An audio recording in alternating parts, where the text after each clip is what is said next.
ஒரு ஊரில் இளைஞன் ஒருவன் இருந்தான். எனக்கு வாழ்க்கையில் எல்லாமே கஷ்டமாகவே இருக்கிறது. நான் மகிழ்ச்சியாக வாழ எனக்கு ஏதாவது வழி சொல்லுங்கள் என்று ஓர் துறவியிடம் கேட்டான்.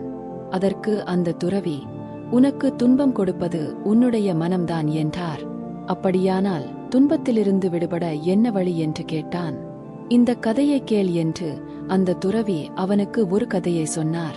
ஒருவர் பூனை ஒன்றை தனது வீட்டில் வளர்த்து வந்தார். அந்த பூனை ஒரு நாள் எலியை பிடித்து கொண்டு வந்தது. அது அவருக்கு மகிழ்ச்சியாக இருந்தது. மறுநாள் அந்த பூனை அவர் ஆசையாக வளர்த்த கிளியை பிடித்து கொண்டு வந்தது. அது அவருக்கு கோபத்தை ஏற்படுத்தியது. இன்னொரு நாள் அந்த பூனை எங்கேயோ சென்று காட்டிலிருந்து குருவியை பிடித்து கொண்டு வந்தது. இப்போது அவர் மகிழவும் இல்லை, வருந்தவும் இல்லை. தனக்கு பிடிக்காத எலியை பிடிக்கிறபோது இன்பமாக இருந்தார். ஆசையாக வளர்த்த கிளியை பிடித்தபோது துன்பமாக இருந்தார். ஆனால் தனக்குச் சம்பந்தமே இல்லாத குருவியை பிடிக்கிறபோது அவருக்கு எதுவும் தோன்றவில்லை. எதையாவது பிடிப்பது பூனையின் சுபாவம் என்பதை புரிந்து கொள்ள அவருக்கு கொஞ்ச காலம் ஆனது என்று அந்த துறவி கதையை கூறி முடித்தார்.